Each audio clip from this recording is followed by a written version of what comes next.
بسم اللہ الرحمن الرحیم۔ السلام علیکم ورحمۃ اللہ وبرکاتہ۔ الحمد للہ وکفی عبادہ الذین اصطفی، اما بعد۔ حاضرین و ناظرین، یہ درس حدیث نمبر 516 ہے اور آج کا عنوان ہے غصہ ضبط کرنے کی فضیلت۔ روایت سماعت کیجیے، ترجمے کے بعد تشریح کی جائے گی۔ بسم اللہ الرحمن الرحیم۔ عن الحسن عن ابن عمر رضی اللہ عنہما قال قال رسول اللہ صلی اللہ علیہ وسلم ما من جرعة أعظم أجرا عند الله من جرعة غيظ كظمها عبد ابتغاء وجه الله۔ ابن ماجہ۔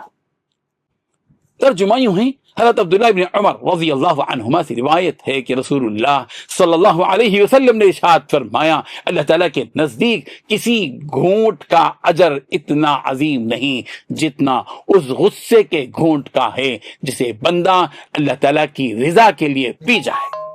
بزرگان محترم، ناظرین و حاضرین، اس حدیث میں رسول رحمت صلی اللہ علیہ وسلم نے غصہ ضبط کرنے کی عظیم فضیلت کو نہایت مؤثر انداز میں بیان فرمایا ہے۔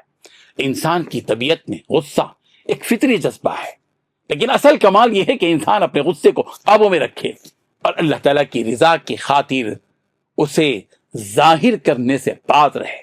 نبی کریم صلی اللہ علیہ وسلم نے غصے کو گھونٹ سے تعبیر فرمایا، کیونکہ غصہ روکنا انسان کے لیے بظاہر دشوار محسوس ہوتا ہے، مگر جو شخص اپنے نفس پر قابو پا لیتا ہے وہ اللہ تعالیٰ کے نزدیک بڑا اجر پاتا ہے۔ یہی صبر، یہی برداشت اعلیٰ اخلاق کی علامت ہے۔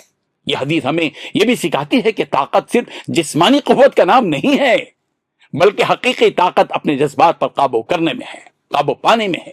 جو شخص غصے کے وقت خود کو روک لیتا ہے وہ بہت سے جھگڑوں، دشمنیوں اور گناہوں سے محفوظ رہتا ہے، جبکہ بے قابو غصہ انسان کو نقصان، ندامت اور تعلقات کی خرابی تک پہنچا دیتا ہے۔ صحابہ کرام رضی اللہ عنہم اور بزرگان دین کی زندگیاں علم و بردباری کی روشن مثالوں سے بھری ہوئی ہیں۔ وہ تکلیف اور ناراضگی کے مواقع پر بھی صبر اور تحمل اختیار کیا کرتے تھے، کیونکہ ان کے پیش نظر رب ذوالجلال کی رضا، اس کی خوشنودی مقصود تھی۔ ہمیں چاہیے کہ غصے کے وقت صبر کریں، خاموش رہیں، برداشت کریں، جلد بازی میں کوئی ایسا قدم نہ اٹھائیں جس پر بعد میں ندامت ہو، اور ہر حال میں اللہ تعالیٰ کی رضا کو مقدم رکھیں۔ اللہ تعالیٰ ہمیں غصے پر قابو پانے کی، حلم اور بردباری اختیار کرنے کی اور اعلیٰ اخلاق کو اپنانے کی توفیق عطا فرمائیں، آمین۔ وآخر دعوانا ان الحمد للہ رب العالمین۔